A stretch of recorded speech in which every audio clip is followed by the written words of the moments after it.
बोलो जयकारा बोल मेरे श्री गुरु महाराज की जय। सभी गुरुमुख प्रेमियों से सप्रेम जय सच्चिदानंद। एक दिन राजा भोज बड़ी गहरी नींद में सोए हुए थे,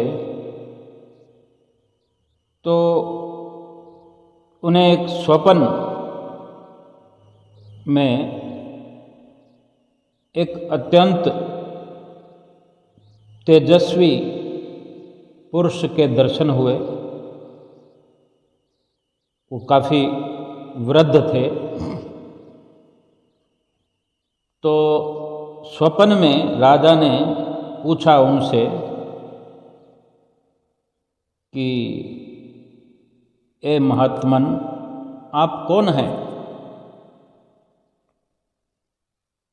तो वृद्ध ने कहा, राजन, मैं सत्य हूँ और तुझे तेरे कार्यों का एक वास्तविक रूप दिखाने आया हूँ। जो तेरे द्वारा किए कार्य हैं वो तुझे दिखाना चाहता हूँ। मेरे पीछे पीछे चले आओ और स्वयं ही अपने कार्यों की वास्तविकता देखो, उनकी सत्यता देखो।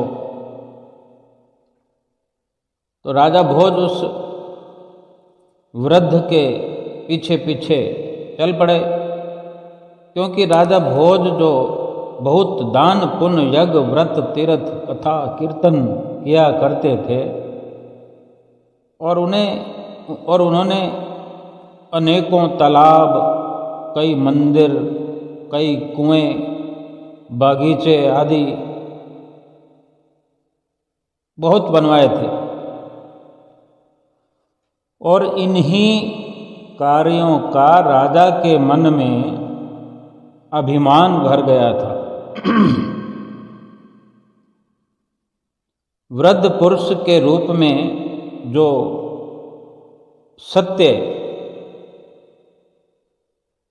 आए, तो वो जो उनको साथ लेकर चल रहे थे, तो चलते चलते सत्य ने राजा भोज को उनके कार्यों पर ले गए जो राजा भोज ने किए थे। जैसे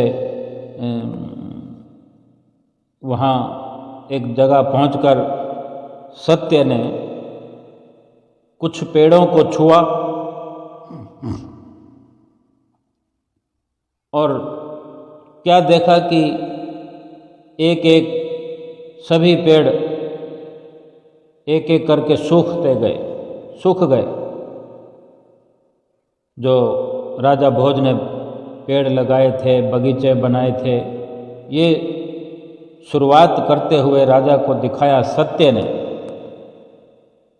जो बगीचे बनाए थे, लगाए थे, वो एक प्रकार से बंजर भूमि में तब्दील हो गए। राजा तो देखते ही आश्चर्यचकित रह गया। लेकिन इतना ही नहीं, फिर सत्य राजा को मंदिर ले गया। सत्य ने जैसे ही मंदिर को छुआ, वो खंडहर में बदल गया। वो सत्य, वृद्ध पुरुष जो सत्य राजा के द्वारा किए यज्ञ तीर्थ कथा पूजन दान आदि के लिए जो स्थान बनाए थे और कई तरह की वस्तुएं सामान वहाँ लोगों के लिए उपलब्ध कराई थी, उन सब जगहों को, वस्तुओं को, उन चीज़ों को छुआ और वे सब राख में तब्दील होती गईं। ये राजा देख रहा था और देखकर राजा कुछ पगला सा गया, जैसे कोई अपनी होश खो बैठता है, या जैसे बिना दिमाग का कोई इंसान होता है, उसको कुछ होश नहीं रहती। इस प्रकार से विक्षिप्त सा हो गया। और सत्य ने कहा, राजन, मान बढ़ाई की इच्छा के लिए जो भी कार्य किए जाते हैं, उनसे केवल अहंकार ही पनपता है। धर्म नहीं बढ़ता, धर्मार्थ नहीं कहलाता, वो परोपकार नहीं कहलाता, ना ही परोपकार का लाभ मिलता है, बल्कि अहंकार के कारण पुण्य कर्म भी क्षीण हो जाते हैं। सच्ची सद्भावना से निस्वार्थ होकर कर्तव्य भाव से जो कार्य किए जाते हैं, उन्हीं का फल पुण्य के रूप में मिलता है। और ये पुण्य फल का रहस्य है। और इतना कहकर ही वो सत्य अंतर्ध्यान हो गए। ये सब स्वप्न था। राजा ने नींद खुलने पर, जो कि उसे सब कुछ याद था, सभी वो दृश्य जो स्वप्न में देखे, वो सब एक एक करके फिर से उसके मस्तक में घूमते हुए एक एक करके सामने आने लगे। और राजा गहरा विचार कर रहा है। गहरा विचार किया राजा ने, और फिर एक संकल्प लिया कि अब से सच्ची भावना से निष्काम कर्म करना शुरू करूं। और किया भी। फिर जिसके बल पर उन्हें ना सिर्फ यश, कीर्ति, मान, बढ़ाई भी मिली, और बहुत पुण्य कमाया। इस प्रकार जितने भी हम दृष्टांत सुनते हैं, कथाएं सुनते हैं, और इसके माध्यम से भी अगर समझे तो सच ही है। यही सच है कि सिर्फ प्रसिद्धि पाने के लिए, आदर पाने के लिए, मान बढ़ाई प्राप्त करने के नजरिए से कोई भी पुण्य किया हुआ, हमने देखा होगा कई बार लोग सिर्फ अखबारों और न्यूज़ चैनल पर आने के लिए झाड़ू भी उठा लेते हैं। कहीं गरीबों की बस्ती में जाते हैं तो कुछ ऐसे काम करते हैं जो उन लोगों के नौकर चाकर किया जा करते हैं उनके घरों में। वही काम वहाँ दूसरी बस्तियों में जाकर वो स्वयं बड़े बड़े लोग करने लगते हैं। फिर वो वही फोटो खींचकर अखबारों में आती है, टेलीविज़न में दुनिया देखती है कि फलां व्यक्ति ने इतने लोगों की सेवा की, इतने लोगों को ये बांट दिया, ये दे दिया, ये परोपकारी है, ऐसा वैसा ऐसा। कहने का भाव मात्र इतना ही है, हम गुरुमुखों के लिए केवल इतना ही हमको समझना है, विचार करना है कि हम जो गुरुमुख हैं,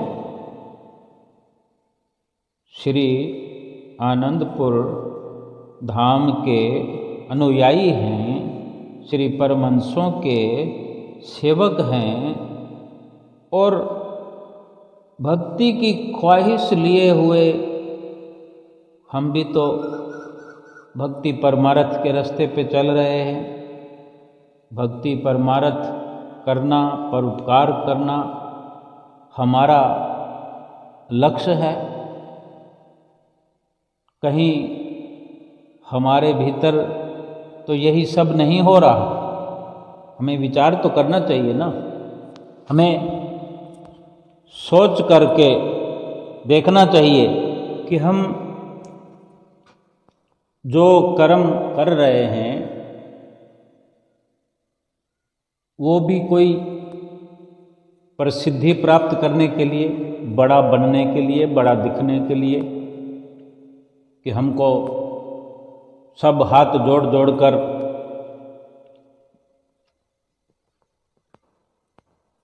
एक अच्छे भगत जी का दर्जा मिल जाए, कोई संत जी का दर्जा मिल जाए, ये भाव तो हमारे भीतर में नहीं है। ये देखना चाहिए हमको और विचार भी करना चाहिए, क्या इस प्रकार की चाहना रखना, ख्वाहिश रखना ठीक है? अगर हमारे कर्म निष्काम हैं, हम अव्वल तो हमें तो हमारे श्री गुरु महाराज जी की आज्ञा का पालन करना है, 5 नियमों की जो पालना है, 2 घंटे भजन अभ्यास है। तो हम सोचते हों कि ये तो कोई परोपकार तो है नहीं, किसी का भला करने जैसा तो कुछ है नहीं, इसमें अहंकार कैसे आएगा? आ सकता है, क्योंकि श्री आरती पूजा का जो भी हमारा दायरा है, हम अपनी जिस प्रकार से नियमों की पूर्ति करते हैं, श्री आरती पूजा को अगर हम कुटिया में पहुंचते हैं कि हम आरती को करने के लिए समय पर पहुंच जाते हैं या सबसे पहले पहुंच जाते हैं, या हम आरती को गाते हैं, माइक में गाते हैं, या हमारी आवाज़ सुरीली है, या सबसे पहले आते हैं, बहुत सारी ऐसी बातें हो सकती हैं जहाँ हमारी सुरती कहीं लग जाए, तो आरती तो होती रहेगी, लेकिन इस प्रकार से अगर सुरती हमारी कहीं भटक गई कि मैं सबसे पहले आता हूँ, मैं आरती अच्छी गाता हूँ, तो इस प्रकार से बहुत सारी बातें हो सकती हैं जो हम स्वयं अगर चाहें तो जान सकते हैं। हम स्वयं अपने बारे में बेहतर जानते हैं, जान सकते हैं।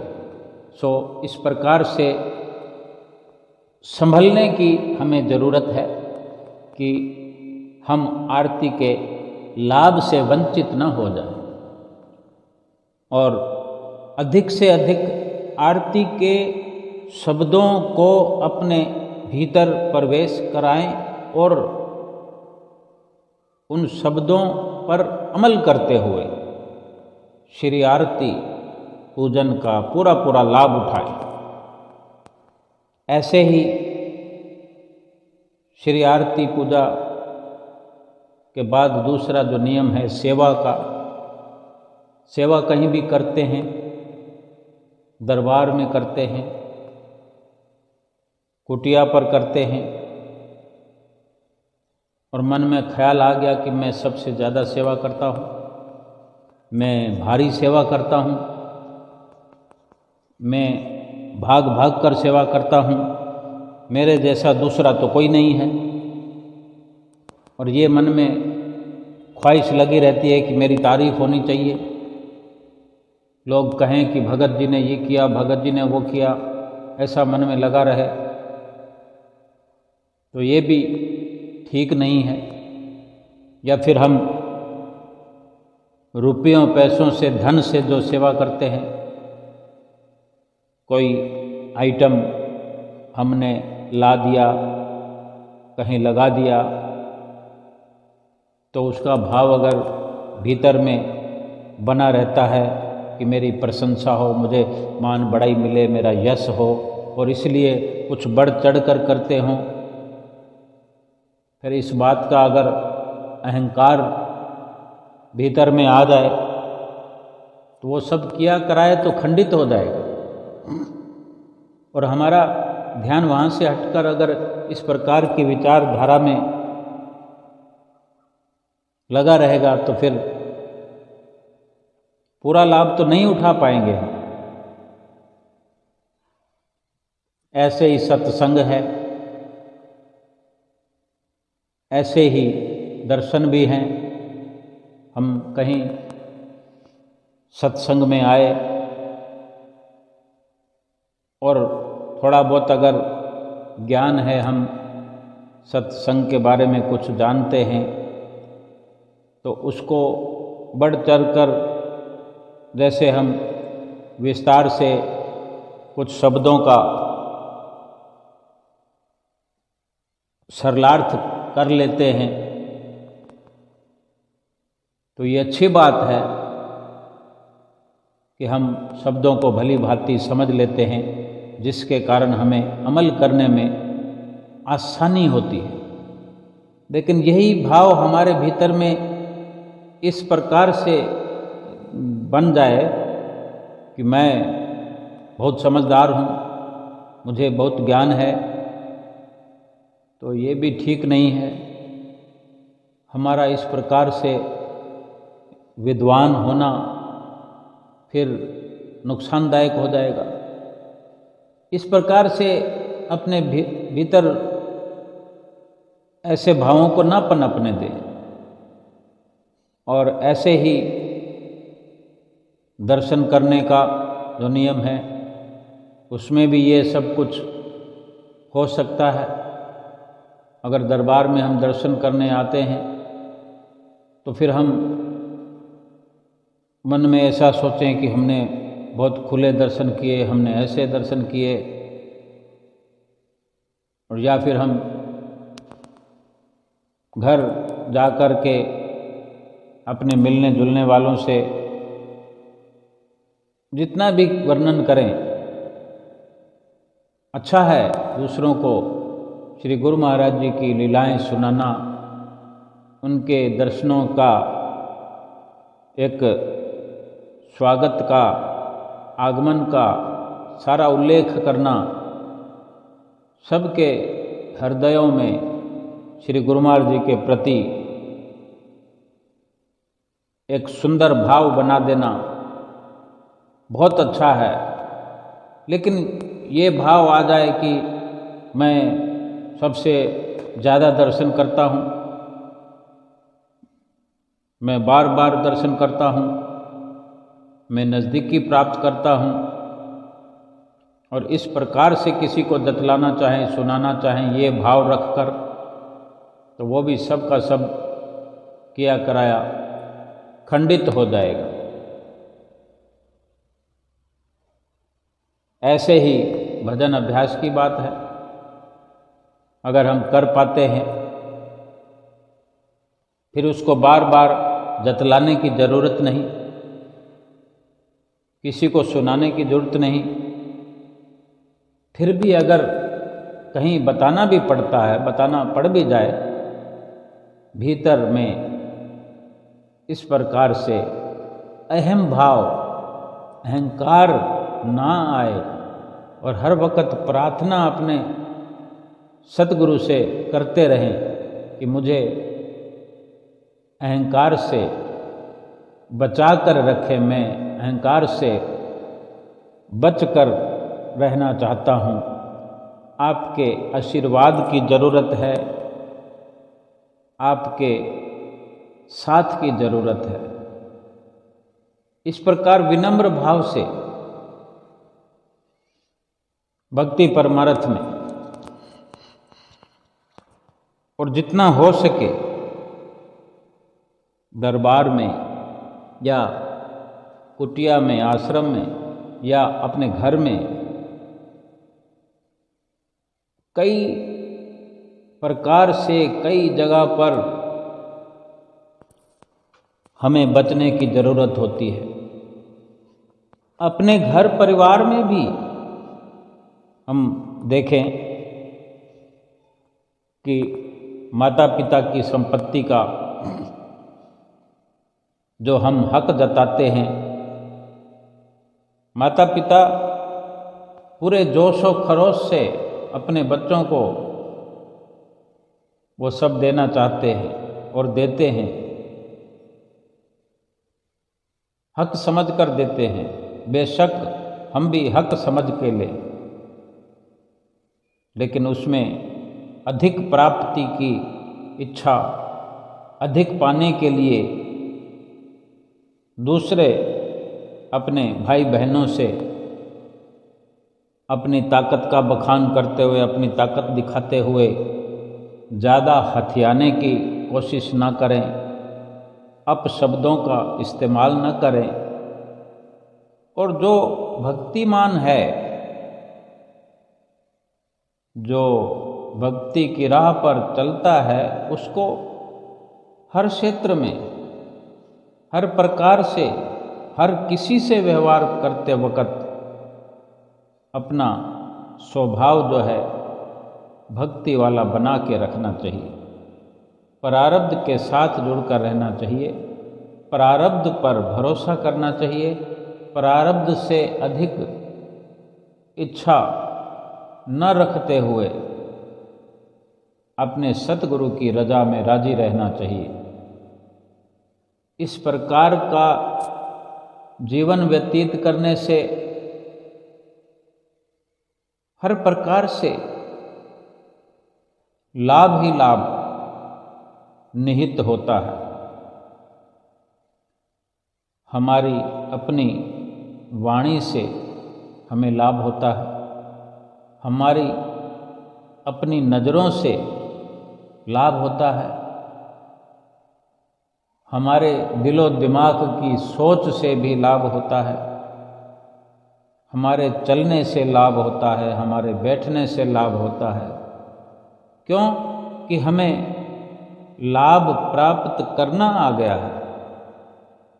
क्योंकि हर कार्य क्षेत्र में, हर कर्म को करते वक्त, हर कर्म को करने में हम अपने सतगुरु को अपना साथी बनाकर रखते हैं। उनको आगे करते हुए स्वयं उनके पीछे चलते हैं। अगर सतगुरु के वचनों पर चल रहे हैं तो समझो सतगुरु को हमने आगे रख करके अपने आप को उनके पीछे कर लिया है और सतगुरु का हमने दामन थाम लिया है। सतगुरु जहाँ जहाँ चलते जाएंगे हम भी उनके पीछे पीछे चलते जाएंगे। यानी सतगुरु जो भी वचन फरमाते जाएंगे हम उनको मानते जाएंगे। तो सतगुरु का साथ बना रहेगा तो कितना आनंद पूर्वक जीवन व्यतीत होगा। ये सारे जो भी क्रियमान कर्म हम अपने इस जीवन में करेंगे सब के सब निष्काम हो जाएंगे। और जिसने अपने सतगुरु को साथ ले लिया, भला वो क्यों अपनी मान बढ़ाई करने की ख्वाहिश रखेगा, क्यों यश कीर्ति प्राप्त करने में लगेगा। बेशक ही ये सब ख्याल मात्र से है। सतगुरु को अपने साथ रखना ख्याल मात्र से है। उनके वचनों के माध्यम से, उनके वचनों के मनन मात्र से हमें सिद्ध करना है कि हम सतगुरु के साथ हैं, सतगुरु हमारे साथ हैं। उनके वचन रूप को साथ में कर लिया है।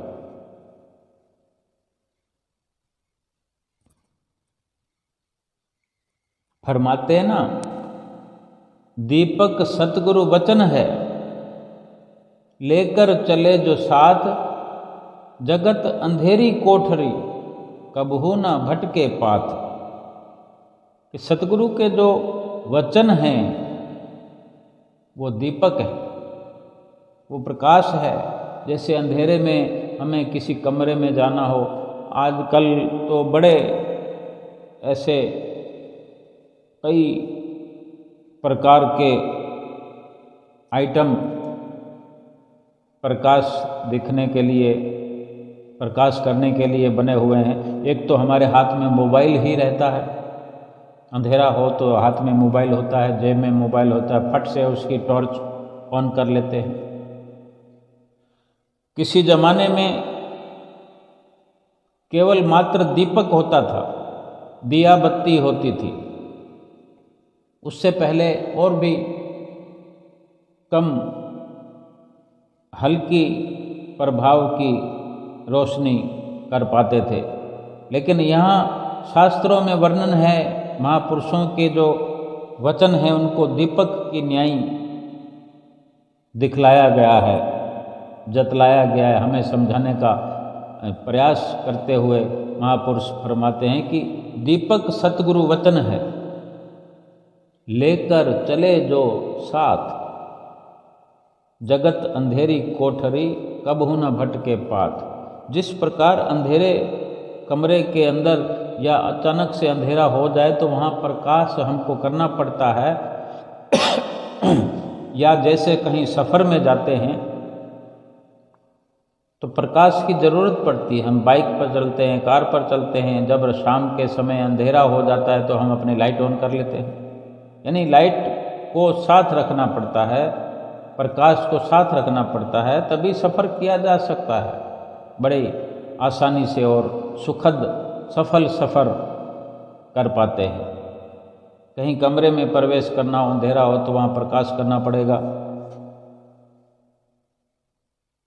तो इसी प्रकार से महापुरुषों ने समझाया है कि सतगुरु के जो वचन हैं वो प्रकाश की तरह है, बल्कि कहें तो प्रकाश से भी कहीं अधिक प्रभावशाली है।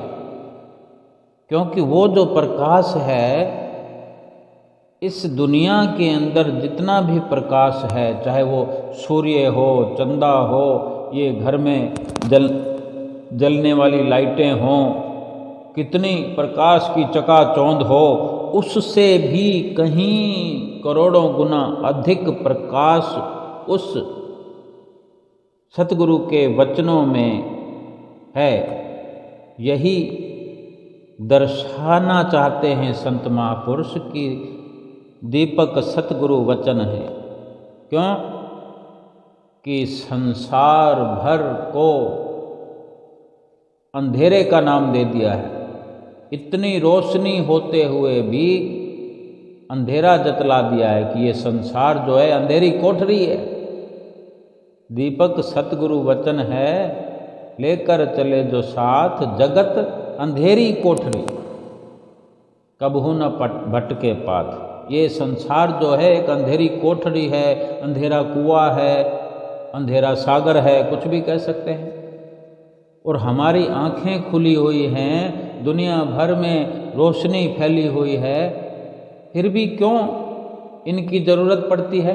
क्यों अंधेरा कहते हैं महापुरुष कि ये संसार अंधेरा कुआं है, अंधेरी कोठरी है? जो महापुरुषों के वचन को साथ में अगर लेकर चलेंगे तो फिर प्रकाश हो जाएगा। यानी उस प्रकाश को भी अंधेरे की न्याय बता दिया है कि वो प्रकाश जो है हमें विचलित करने वाला है। जिस प्रकाश की चकाचौंध में अपना मार्ग भूल जाएं, वो तो अंधेरा ही हुआ। एक और प्रकार से समझे कि हम बाइक चला रहे हैं, कार चला रहे हैं, हमारी जो गाड़ी में बत्ती लगी है उसकी एक क्षमता है। आजकल हम देखते हैं कि ये हाई पावर की एलईडी लाइट्स आ गई हैं, तो कोई अधिक पावर वाली एलईडी लाइट लगी हुई सामने से गाड़ी आती है, कार आती है या ट्रक आता है, बहुत तेज़ रोशनी होती है, तो कुछ देर के लिए जब तक वो वाहन नज़दीक होकर पास से गुजर ना जाए तो हमको अंदाजन अपनी गाड़ी को एक निश्चित रफ्तार से चलाना पड़ता है। वो तेज प्रकाश हमारी आँखों को चुंधिया देता है, हमारी आँखें चुंधिया जाती हैं तेज प्रकाश के कारण, दिखना बंद हो जाता है। सामने वाले वाहन की हम सीमा नहीं देख पाते हैं कि वो कहाँ तक है, तो हम अपनी जो गाड़ी है उसको स्पीड कम रखते हुए और बहुत ही समझ कर चलते हुए, तो वो भी कहीं ना कहीं जो हमारी वो समझ है, हमारी सोच है, संयम है, वो कहीं ना कहीं इसी प्रकार बेशक एक सीख हो सकती है, एक वो दीपक वचनों का हो सकता है, महापुरुषों का न सही, ये लौकिक बात है, लेकिन फिर भी बड़े बुजुर्गों की सीख हो सकती है, एक मार्गदर्शन हो सकता है कि अपनी गाड़ी को संयम में रखें, निर्धारित सीमा के दायरे में चलाएं और ऐसे ऐसे लम्हों में हम अपने आप को कंट्रोल करते हुए चलें। और हम देखते हैं सड़कों पर बोर्ड लगे होते हैं, दुर्घटना से देर भली, यानी देर से पहुंचो, सुरक्षित पहुंचो। इसी प्रकार ये संसार रोशनी से भरपूर होते हुए भी इसको अंधेरे की न्यायी महापुरुषों ने बता दिया है कि ये संसार की जो रोशनाइयाँ हैं, संसार की जो झिलमिल है, इसमें हमारे भटकने का पूरा पूरा खतरा बना रहता है, या कहें तो अगर हम भटक चुके हैं और भटक चुके हुओं को ही ये संत महापुरुषों का मार्गदर्शन मिलता है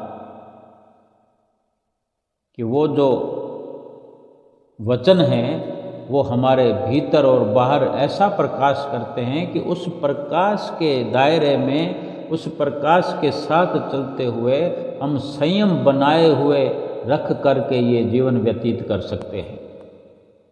वो वचनों का प्रकाश किसी सड़क पर चलने के लिए नहीं है, वो किसी गाड़ी के आगे वचन लिख देने से वो प्रकाश नहीं हो जाएगा।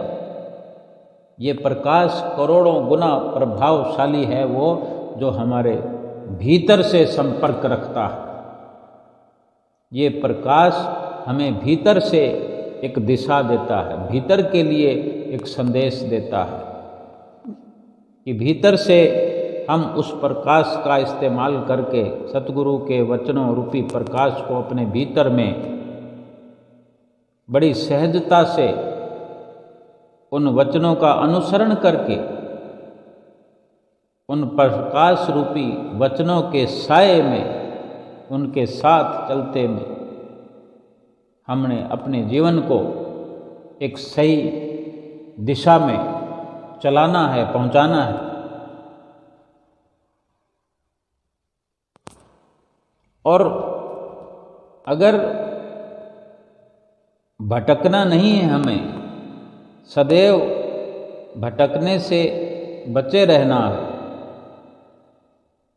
तो केवल और केवल यही सबसे बड़ा मार्गदर्शन है हमारे लिए। सतगुरु के वचन मार्गदर्शक हैं हमारे, जो कभी हमें भटकने नहीं देते, भटकने से बचाए रखते हैं। अब हम इतना तो जानते ही हैं कि वो कौन से वचन हैं। दीपक सतगुरु वचन है, लेकर चले जो साथ। सारा दिन सत्संगी तो सुनते हैं, संतों महापुरुषों से सत्संग की जितनी भी प्राप्ति होती है, हर प्रकार से हमें भीतर से बाहर से जीने की दिशा मिलती है। और जो नित्य नियम हमें बताए जाते हैं, सिखाए जाते हैं, श्री आरती पूजा से लेकर 2 घंटे भजन सुमरन तक की जो हिदायत दी जाती है, अगर हम भली भांति समझ पाए हों, नहीं तो समझना चाहिए, अवश्य समझना चाहिए कि ये नियम जो हैं जितने प्रभावशाली हैं, अगर इन नियमों के प्रभाव में हम आ जाएं, फिर हम खुद को तो भूल जाएंगे, इन नियमों में खो जाएंगे, अपना सर्वस्व उन्हीं के साथ मिलकर हमें अपने आप को जानने की, पहचानने की पूरी शक्ति उनमें भरी हुई है। और शक्ति जो हम तक पहुंच पाएगी, जब उस शक्ति का हमें भरपूर लाभ मिलेगा और इस प्रकार जो हम अपने आप को जानने लगेंगे, पहचानने लगेंगे, फिर ये भरपूर लाभ हमें मिलता हुआ दिखाई देते देते सब कुछ सीधा साफ हो जाएगा कि जिस कारण से ये मनुष्य जन्म हमें प्राप्त हुआ, मनुष्य जीवन मिला, उसी की सफलता की ओर बढ़ते हुए हम अपने लक्ष्य को प्राप्त करेंगे।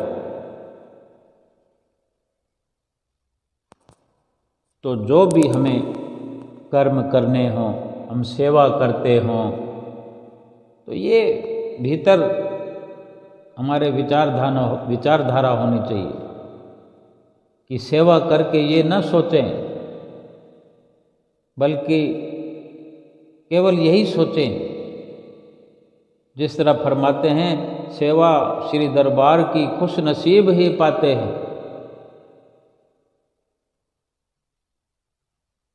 हम खुश नसीब हैं जो हमें सेवा मिल रही है। सेवा बहुत है दरबार में, हम कितनी कर सकते हैं? हम जितनी कर सकते हैं उससे करोड़ों गुना सेवा और पड़ी है। हम कर नहीं सकते सेवा, लेकिन श्री गुरु महाराज जी हमारे इतने दयालु हैं, हमें सेवक कह करके हमारा मान बढ़ा देते हैं, हमारे ईमान को ऊंचा कर देते हैं कि श्री दरबार के तुम सेवक हो।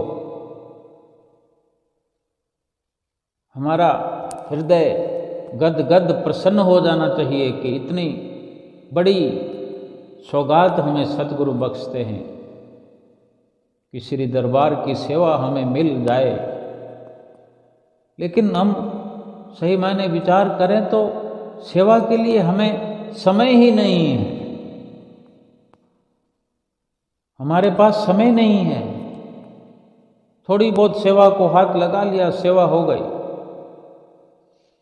संसार में इतना उलझ गए हैं, हमने अपने आप को उलझा दिया है, अपनी चित्त वृत्तियों को उलझा दिया है, जैसे कोई कांटों के, घने कांटों के बीच में कोई व्यक्ति उलझ जाता हो और वहाँ से निकलते हुए कांटों से छलनी हो जाए, कपड़े तार तार हो जाए। ऐसे ही उलझा हुआ है हर इंसान इस दुनिया में, और दुनिया में चारों ओर कांटे ही कांटे हैं, खूबसूरत कांटे हैं।